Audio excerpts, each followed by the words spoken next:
안녕하세요. 뉴스와 사람들입니다. 윤석열 내란 사태에서 최상목의 비상입법기구와 윤석열의 선관위 탈취와 부정선거 논란은 모두 하나의 스토리입니다.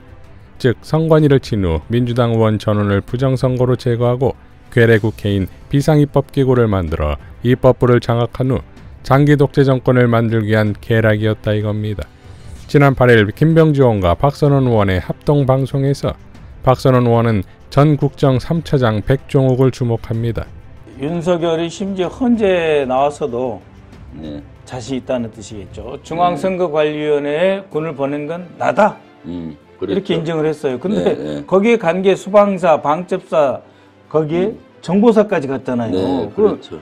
특전사도 가고 그러면은 그 윤석열 피청구인이 정보사까지 동원해서까지 선거관리위원회를 공격하려고 했던 거잖아요. 네. 그래서 그 서버를 다 탈취해가지고 김영현 국방장관에게 갖고 오면 그거를 거기서 국방부가 뭘 이거를 서버를 점검합니까? 점검하려고 했다는 거잖아요. 그렇죠. 그러니까 국방부가 갖고 오면 국정원이 와가지고 서버를 다 뒤집어서 선거가 없는 대한민국, 그렇죠. 선거가 필요 없는 대한민국, 그리고 국회의원들 지금 있는 민주당 국회의원들은 다 불법으로 당선됐다고 해가지고 감옥에 쳐 집어넣고 국가 비상입법기구를 만들려고 한 거거든요. 그래서 출발이 국가정보원이 선거관리위원회 서버를 감사한 것, 보안 감사한 것이 내란이 출발점입니다. 그래서 그것의 문제점을 저희가 지적을 한 것입니다. 그렇죠. 네. 네. 그래서 지금 국가정보원법에는 중앙행정기관 들어와요? 중앙행정기관만 그 외부 사이버 공격에 왔을 때 보안 감사를 할 수 있고 헌법기관에는 못하게 돼 있어요. 그렇죠. 그러니까 헌법기관에 대해서는 외부에서 어떤 그 사이버 공격이 있는 징후가 보이잖아요. 네. 그럼 통보해주면 헌법기관이 알아서 해야 돼요. 이 헌법기관이 바로 국회 그리고 중앙선거관리위원회 대법원이에요. 사법기관. 네. 그렇구나. 이 부분에 대해서는 중앙행정기관이 아니기 때문에 네. 사이버 보안 사건에 대해서 감사 권한이 없습니다. 네. 그다음 두 번째 법이 뭐냐. 그래서 지금 국가정보원법을 위반해서 중앙선거관리위원회 서버에 지들이 이 국정원이 보안 감사를 한 거다. 이거는 위법이다라고 하는 거고. 두 번째는 뭐냐면은 여기 법안이 있습니다. 정보통신기반보호법이 있어요. 정보통신기반보호법에는 뭐가 있냐면은 사람에 대한 정보가 들어있는 그 서버에 대해서는 절대로 국가정보원이 기술적 지원을 아니 된다. 기술적 지원을 해서는 안 된다라고 돼 있어요. 네? 왜냐하면 국가정보원이 인적 정보를 빼다가 활용할 수 있으니까. 근데 이 중앙선거관리위원회 서버에는 선출직 모든 출마자, 의원들만이 아닙니다. 출마자, 예비 후보자에 대한 모든 인적 정보가 중앙선거관리위원회에 다 있어요. 그렇죠. 그렇기 때문에 이 정보통신기반보호법 제7도에 따라서 이 기관에 대해서 절대로 기술적 지원을 수행해서는 아니 된다고 법에 아예 그냥 정확하게 못이 박혀 있어요. 그렇죠. 국정원은 아니 된다 돼 있어요. 그러니까 국가정보원은 헌법기관 중앙선거관리위원회에 대한 보안 감사를 할 수가 없다. 두 번째는 정보통신기반보호법 7조에 의해서 국가정보원은 기술 보안 감사는 뭐 말할 것도 없고 기술적 지원도 수행하여서는 아니 된다. 그래서 이번에 지난 23년 7월부터 9월 22일까지 진행된 국가정보원의 중앙선관위에 대한 보안점검은 위법이다라고 하는 걸 먼저 지적을 하고요. 더 웃긴 거는 7월 17일 날 시작했고 9월 22일 날 끝나요. 두 달 하고도 일주일 동안 이거 속된 말로 국가정보원의 가장 실력 있는 해커가 이 중앙선거관리위원회를 뚫습니다. 근데 방화벽을 못 뚫어요.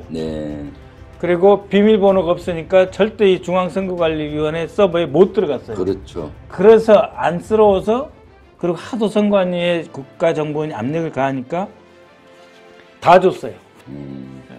내부의 IP 현황, 서버 구성, 자산 목록, 네트워크 구성, 선거관리 프로그램, 소스 파일, 데이터베이스 정보 다 줬어요.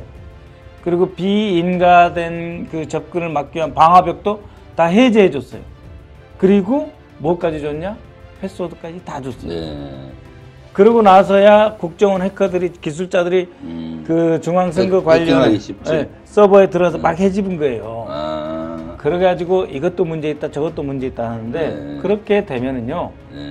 구글 아니라 구글 할아버지도 다 문제가 있는 거예요. 그렇죠. 아니냐면은 이 국정원 해커가 문제 있다 그러면은 중앙선거관리위원회 보안 담당자가 문제 없다고 방어할 수 있거든요. 근데 지가 일방적으로 문제 있다 그래가지고 그 결과를 대통령한테 보고를 합니다. 보고를 하고 언론 발표를 하게 돼 있어요. 그게 2023년 10월 6일 그 강서구청장 선거에 사전투표가 시작된 날 보고를 하려고 다 준비를 해서 윤석열한테 보고를 하니까 윤석열이 도발대발한 거예요. 이게 뭐냐. 이러려고 당신들이 2달 이상 준비해가지고 그 인력 투입해가지고 이걸 뭘 발표하냐 그렇죠. 해가지고 문제 없다고 하니까 노발대발한 거죠. 노발대발 됐어요. 그래가지고 이 언론 기자회견을 하려고 하는 1시간 전에 취소가 됐어요. 그래서 이것이 1차 보고서라고 그래요. 1차 보고서는 국정원의 기술자들이 만든 보고서입니다. 그러니까 국정원이 난리가 난 거예요. 그렇죠. 1차 보고서가 정확한 거죠. 정확한 거죠. 그 난리가 난 거예요. 그래가지고 김기현 국가정보원장 밑에 비서실에서 새로 작성을 해요. 그래서 그 명단입니다. 이게 누군지. 근데 2차 보고서를 새로 작성해가지고 이것도 언제 발표하느냐? 선거 하루 전날. 그러니까는 그 강서구청장 선거 하루 전 10월 10일 날 이걸 발표를 해요. 그래가지고 문제 많다 이렇게 하면 어떻습니까? 무슨 일이 벌어집니까? 이제 여당 지지자들이 그렇죠. 와, 큰일 났네. 빨리 가서 우리 가서 투표하자. 이렇게 해서 투표율을 높여가지고 구청장을 당선시키려고 하는 거죠. 이게 용산 대통령실과 국정원이 합작으로 선거에 관여한 정치 공작입니다. 더 문제는 이것을 총괄 지휘한 백종욱 국정원 3차장이 누구냐? 바로 이 사람입니다. 국민의힘 비례대표 32번. 국민의힘 비례대표 32번을 따요. 이 중앙선거관리위원회를 걸레장 만든 대가로 국민의힘 비례대표 32번 땁니다. 백종욱. 이래서 이 사람들이 자신들의 정치적 노름을 위해서 선거관리위원회를 걸레장 만들고 국민들의 신뢰 떨어뜨리고 해서 결국은 쿠데타, 내란의 출발. 자, 11일에 열린 윤석열 탄핵 헌재 7차 변론기일에서 백종욱은 다음과 같이 발언했습니다. 2023년 10월 10일 결과 발표를 대통령께 보고드렸죠? 제가 보고드리지 않았습니다. 그럼 누가 보고드리셨나요? 제가 기관장이 아니니까 제가 보고드렸다고 볼 수 없죠. 예, 알겠습니다. 그러면은 이 사건 선관위 보안 컨설팅이 부정선거 방지를 위한 법적, 제도적 통제 장치 등을 배제한 상태에서 선관위가 운영 중인 시스템 장비를 대상으로 기술적인 내용에 한정하여 실시하였다는 사실이 대통령께 보고가 됐습니까? 기억이 잘 나지 않습니다. 기억이 잘 나지 않습니까? 보고서는 보셨죠? 대통령 보고서. 거기에 이 내용이 들어가 있습니까? 법적 제도적 통제 장치를 제외하고 기술적인 부분을 한정해서 보안 점검을 했다라는 내용이 들어가 있습니까? 그 부분은 기억이 나지 않습니다. 이 굉장히 중요한 사안인데 이 부분이 기억이 안 나십니까? 저희들은 항상 기술적인 시스템적인 취약점을 점검하겠다 이런 정도로 계속 이야기를 해왔기 때문에 그 속에 제가 생각도 그런 쪽에 매몰되어 있는 것 같습니다. 예. 아까 조금 전에 본 동영상은 대통령이 12월 12일 날 이 사건 계엄을 선포하게 된 이유를 대국민 담화를 통해서 밝힌 내용입니다. 대통령이 부정선거의 의혹이 있고 선관위 시스템에 하자가 존재하고 그것이 부정선거로 이어질 의혹이 제기되고 그래서 선거관리를 국민의 신뢰가 상실되고 이런 이유로 비상계엄을 선포했고 그 비상계엄 시에 군 병력을 선관위로 가서 점검을 해보라고 지시를 내렸다 이렇게 밝힌 내용이거든요.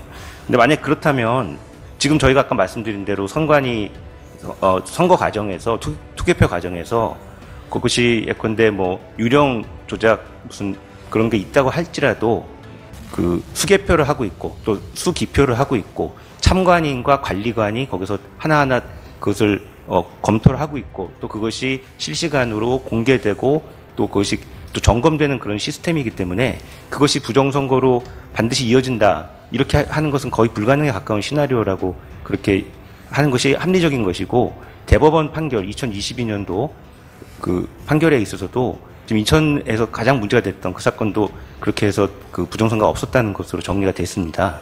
그런데 만약에 윤석열 대통령에게 국정원에 보고를 드리면서 이러한 그 보완적인 결과가 기술적인 내용일 뿐이지 법적 제도적 통제 장치에 의하면 부정선거로 바로 연결되지 않는다.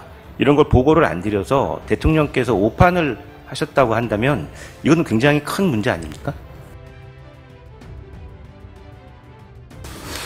우선 제가 대통령님의 생각이니까 제가 말씀을 드릴 수 없습니다. 저희 것을 가지고 뭐 100% 인용을 할 것인지 뭐 1%를 반영할 것이나 알 수 없지 않습니까?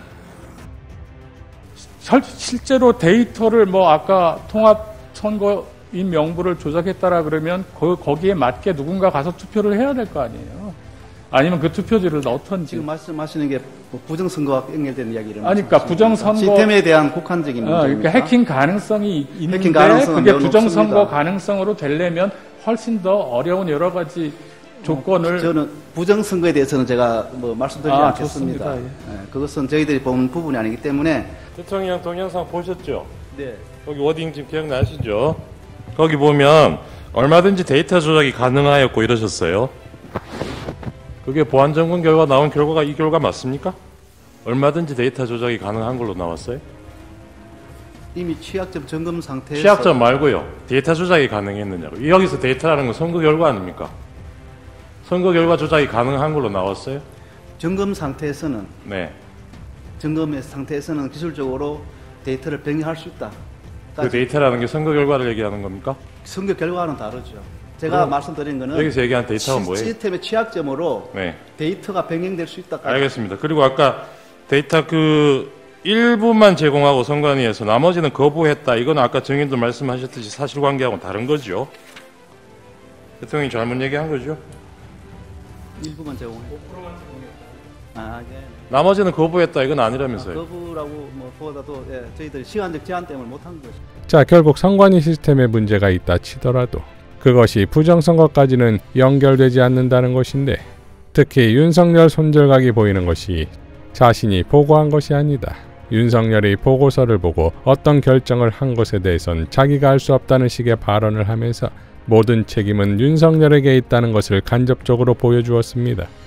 결국 박선원 의원의 분석대로 대통령실과 국정원이 합작한 정치 공작인 것인데 국내 파트를 아예 없앰으로써 국내 정치에 개입하지 않는 국정원이 그것도 민주주의에 꽂힌 선거를 공작한 것으로 국정원 역시 헤쳐모여 가게 되었습니다. 그러니 박선원 의원이 분개하는 것이겠지요. 갈수록 드러나는 진실은 점점 많아질 것이고 그만큼 국민들은 분노할 것입니다. 그 분노의 에너지는 새로운 대한민국의 갈망이자 희망이 될 것입니다. 이상 뉴스와 사람들이었습니다. 시청해 주셔서 감사드립니다.